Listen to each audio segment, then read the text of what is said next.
Hello students, मैं Ashish Verma, assistant professor law, government law college Ajmer. आज हम LLB third year paper 3.5 penology, victimology and forensic science अर्थात दंडशास्त्र, प्रपीड़न शास्त्र एवं न्यायिक विज्ञान विषय पर चर्चा करेंगे। पेपर 3.5 के अंतर्गत हमारे द्वारा पेनोलॉजी अर्थात दंडशास्त्र, विक्टिमोलॉजी अर्थात प्रपीड़न शास्त्र, फॉरेंसिक साइंस अर्थात न्यायिक विज्ञान के विभिन्न प्रावधानों पर अध्ययन किया जाना है। आज के व्याख्यान में हम पेनोलॉजी अर्थात दंडशास्त्र के एक महत्वपूर्ण प्रावधान पेरोल पर चर्चा करेंगे। आज के व्याख्यान में हम पेरोल के एक महत्वपूर्ण शीर्षक पेरोल संबंधी न्यायिक निर्णय अर्थात पेरोल के संबंध में भारतीय न्यायालयों के न्यायिक रुख पर चर्चा करेंगे। जैसा कि देखा गया है कि भारतीय न्यायालयों ने अपना विचार व्यक्त करते हुए कहा है कि ऐसे कैदियों को जिन्हें लंबे समय तक कारावास में विचारण के लिए रखा गया है, पेरोल पर रिहा कर दिया जाना चाहिए ताकि उनका अपने परिवार से संबंध बना रहे। और इस विचार की पुष्टि न्यायालयों के द्वारा समय समय पर दिए गए महत्वपूर्ण निर्णयों में की गई है। और आज हम इसी संबंध में कुछ महत्वपूर्ण वादों पर जिन पर न्यायालयों के द्वारा निर्णय दिए गए हैं अर्थात पेरोल के संबंध में न्यायालयों के रुख की चर्चा करेंगे, जिसके अंतर्गत आज हम कुछ महत्वपूर्ण निर्णयों जो कि पेरोल के संबंध में दिए गए हैं पर विस्तृत चर्चा करेंगे। पेरोल के संबंध में महत्वपूर्ण न्यायिक निर्णयों में सबसे पहले है 1975 का बाबूलाल दास बनाम पश्चिमी बंगाल राज्य का वाद। उच्चतम न्यायालय द्वारा उक्त वाद में न्यायमूर्ति वी.आर. कृष्णा अय्यर ने विचारण की प्रतीक्षा में जेल में नजरबंद रखे गए कारावासियों के प्रति सहानुभूति दर्शाते हुए टिप्पणी की कि ऐसे बंदियों को जो बिना विचारण के कारागार में रखे गए हैं, पेरोल का लाभ देकर सुधरने का उचित अवसर दिया जाना चाहिए और इस हेतु आंतरिक सुरक्षा कानून 1971 की धारा 15 का लाभ देकर उन्हें पेरोल पर छोड़ दिया जाना चाहिए। परंतु दूसरे केस समीर चटर्जी बनाम पश्चिमी बंगाल राज्य 1975 के वाद में उच्चतम न्यायालय ने उक्त निर्णय को पलट दिया और इस बात से असहमति व्यक्त की कि लंबी अवधि के लिए निवारक निरोध स्वयं में व्यर्थ एवं आपराधिकता की दृष्टि से प्रतिकूल प्रभावी होता है। अतः उच्चतम न्यायालय ने आंतरिक सुरक्षा कानून की धारा 3 की उपधारा 1 के अधीन निरोध में रखे गए अभियुक्त को पेरोल पर रिहा किए जाने संबंधी न्यायालय का आदेश अपास्त कर दिया। इसी प्रकार पेरोल के संबंध में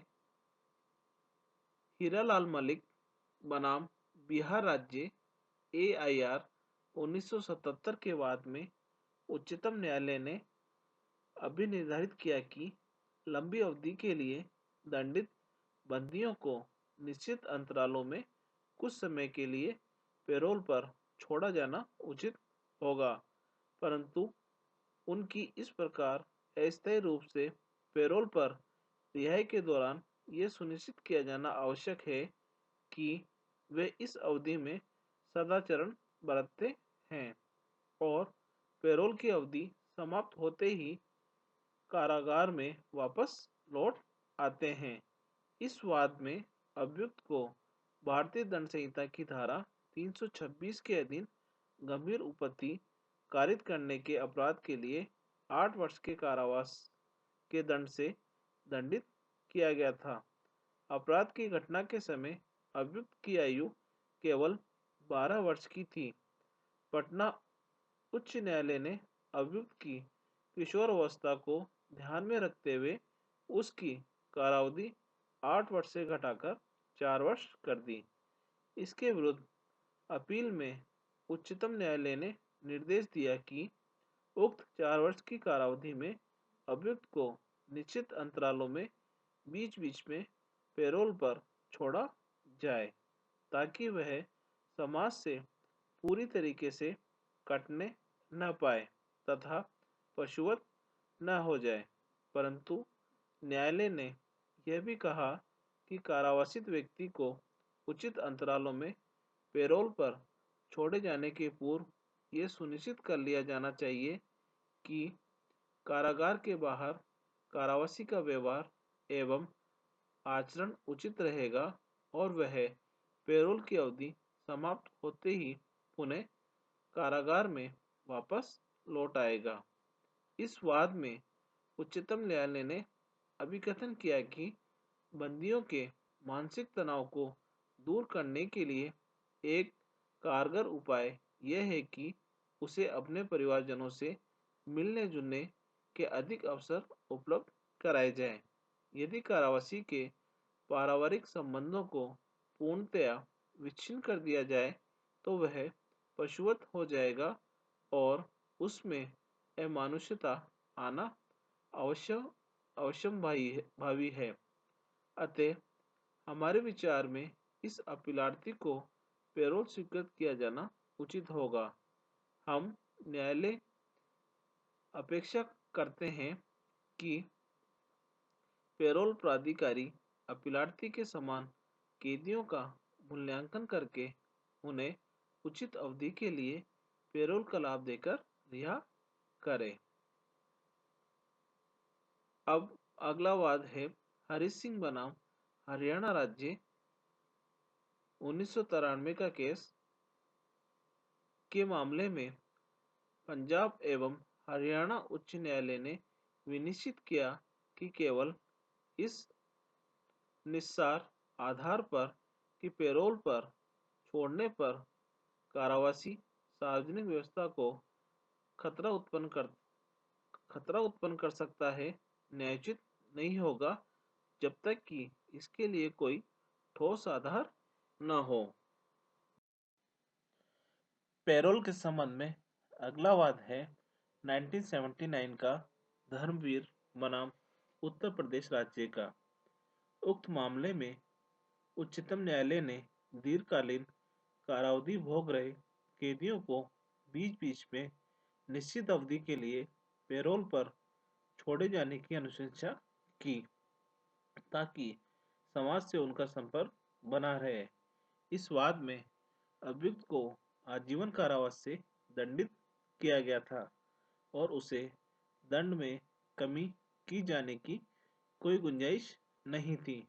अतः उच्चतम न्यायालय ने राज्य सरकार तथा जेल प्राधिकारियों को निर्देश दिया कि वे अभियुक्त को वर्ष में 2 सप्ताह के लिए पैरोल पर छोड़े बशर्ते कि कारागार में उसका आचरण संतोषजनक रहा हो।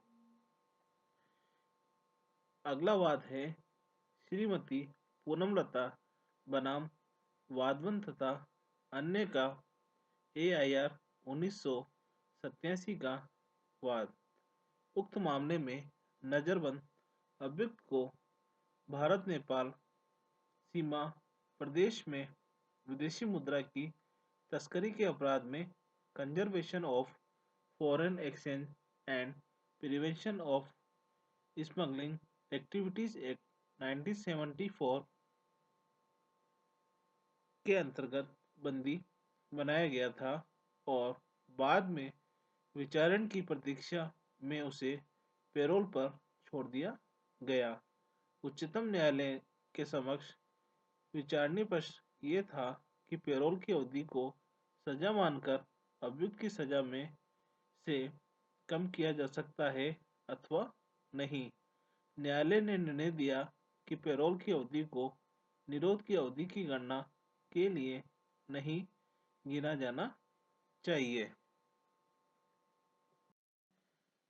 लेकिन अपने उक्त निर्णय को उलटते हुए उच्चतम न्यायालय ने सुनील फूलचंद शाह बनाम भारत संघ एवं अन्य AIR 2000 के बाद में विनिश्चित किया कि पैरोल को अस्थायी रिहाई के रूप में स्वीकृत किया जा सकता है, जैसा कि conservation of foreign exchange and prevention of smuggling activities act 1974 की धारा 12 की उपधारा 1 या 1A में आश्रित है। इस वाद में विदेशी विनिमय अधिनियम के अंतर्गत बंदी बनाए गए व्यक्ति ने सरकार से पैरोल पर छोड़े जाने की प्रार्थना की थी। उच्चतम न्यायालय ने विनिश्चित किया कि उक्त अधिनियम के अंतर्गत पैरोल की स्वीकृति शासन का एक प्रशासनिक निर्णय होता है और सामान्यतः न्यायालय को ये शक्ति प्राप्त नहीं है कि वह बंदी व्यक्ति को अस्थायी रूप से पैरोल पर छोड़े जाने के बारे में निर्णय ले, क्योंकि इससे उक्त अधिनियम की धारा 12 की उपधारा 6 का उल्लंघन होगा। तथापि यह प्रतिबंध संविधान के अनुच्छेद 226 के अधीन उच्च न्यायालय तथा अनुच्छेद 32, 136 या 142 के अधीन उच्चतम न्यायालय उच्चतम न्यायालय को प्राप्त अधिकारिता के प्रति लागू नहीं होता है। इस निर्णय में न्यायालय ने यह भी स्पष्ट किया कि अधिनियम की धारा 12 के अंतर्गत बंदी व्यक्ति को अस्थायी पैरोल पर छोड़ा जाना उसके निरोध का अंत नहीं कर देता, अपितु उसके निरोध के स्वरूप को बदलकर पैरोल पर अस्थायी रिहाई में परिवर्तित कर देता है।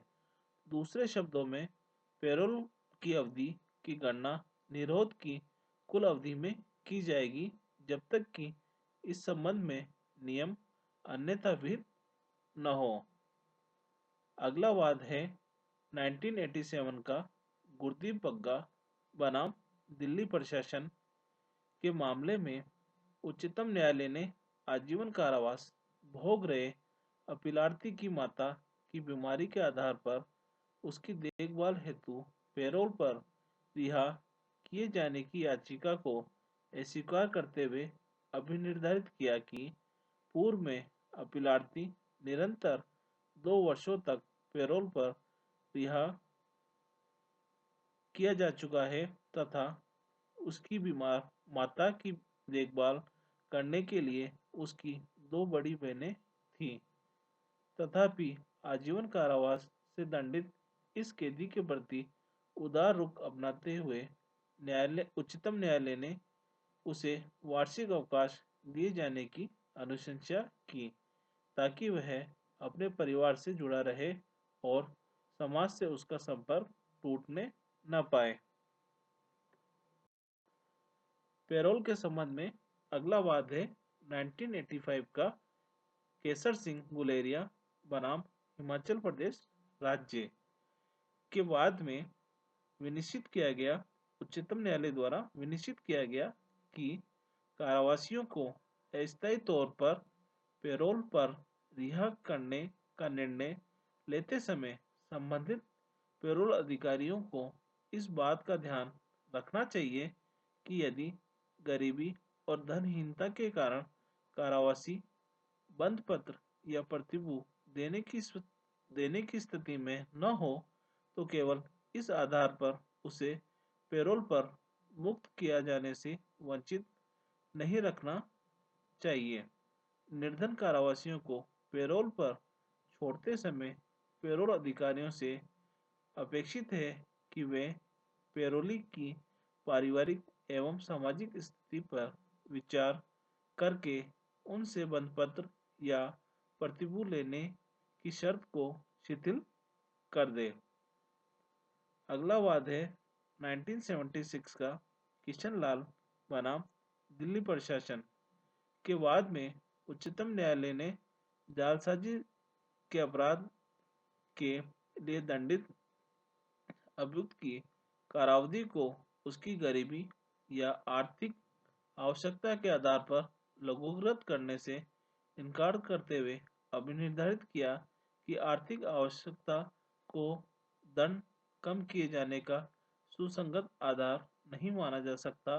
तथापि उच्चतम न्यायालय ने इस बात से सहमति व्यक्त की कि यदि कारागार में अभियुक्त का आचरण संतोषजनक हो तो उस दशा में उसे उचित अंतरालों में निश्चित समय के लिए पैरोल पर छोड़ा जा सकता है। पैरोल के संबंध में अगला वाद है 1995 का कैप्टन पीएस गिल बनाम चंडीगढ़ प्रशासन। उक्त मामले में पंजाब एवं हरियाणा उच्च न्यायालय के समक्ष विचाराधीन प्रश्न यह था कि क्या सैनिक बंदी को पैरोल का लाभ देकर छोड़ा जा सकता है।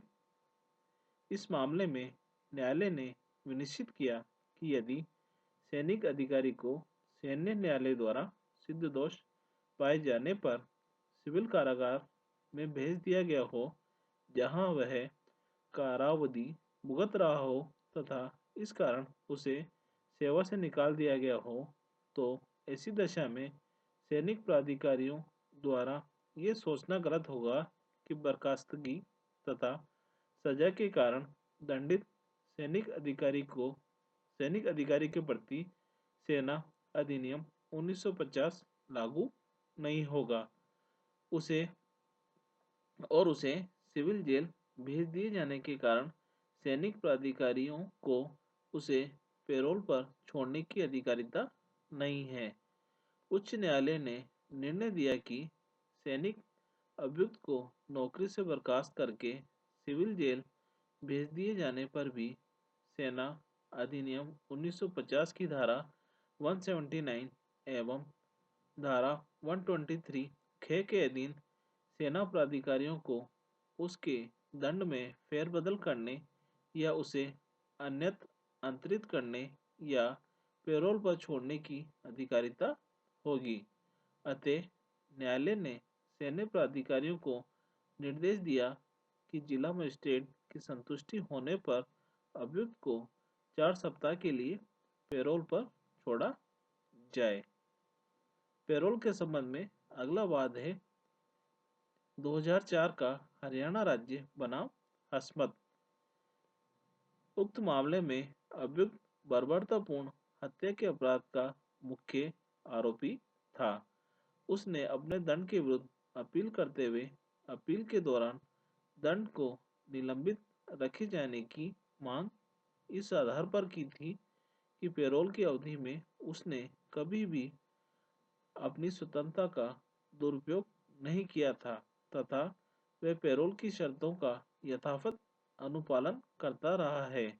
पंजाब एवं हरियाणा उच्च न्यायालय ने अभियुक्त की दंड के निलंबन की याचिका स्वीकार कर ली। इसके विरुद्ध अपील में उच्चतम न्यायालय ने उच्च न्यायालय के आदेश को अपास्त करते हुए अभिनिर्धारित किया कि अपील के दौरान अभियुक्त को पैरोल पर छोड़ा जाना यह दर्शाता है कि प्रारंभ में उसकी सजा निलंबित नहीं रखी गई थी।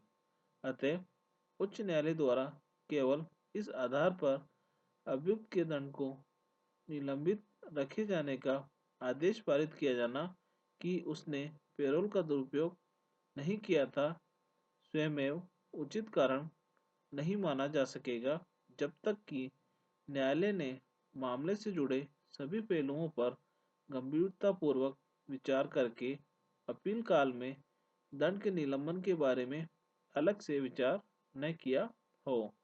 अतः उच्च न्यायालय के आदेश को अपास्त करते हुए उच्चतम न्यायालय ने प्रकरणों को उच्च न्यायालय को पुनः विचारार्थ निर्देशित कर दिया। पैरोल के संबंध में अगला वाद है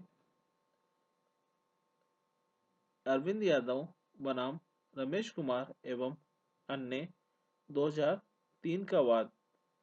उक्त वाद में अभियुक्त रमेश कुमार के विरुद्ध भारतीय दंड संहिता की विभिन्न धाराओं के अंतर्गत 14 अपराधों का आरोप था और ये अपराध गंभीर स्वरूप के होने के कारण उसे पैरोल पर छोड़े जाने से इनकार किया गया था। नियमानुसार एक बार पैरोल आवेदन खारिज हो जाने पर 2 वर्षों के बाद ही इस हेतु पुनः आवेदन किया जा सकता था। पैरोल बोर्ड में राज्य के गृह सचिव, जेल महाअधीक्षक तथा उप महाअधीक्षक एवं अन्य सदस्य थे। न्यायालय ने अभिकथन किया कि पैरोल पर छोड़ना या न छोड़ना ये पूर्णतया पैरोल बोर्ड के विवेक पर निर्भर करता है और कारावासी इसकी मांग अधिकार के रूप में नहीं कर सकता है। इस प्रकरण में कारावासी का पैरोल आवेदन अस्वीकार किया जाना उचित माना गया। इसी प्रकार मिदुल बनाम पंजाब राज्य के वाद में अभियुक्त मिदुल को सन 1996 में सेशन जज जगदारी द्वारा डकैती के अपराध के लिए आजीवन कारावास से दंडित किया गया था। कारावास की अवधि में जब उसे फरवरी 1999 में एक सप्ताह के पैरोल पर छोड़ा गया था तो वह पैरोल की अवधि समाप्ति पर कारागार नहीं लौटा और 13 वर्षों तक गायब रहा।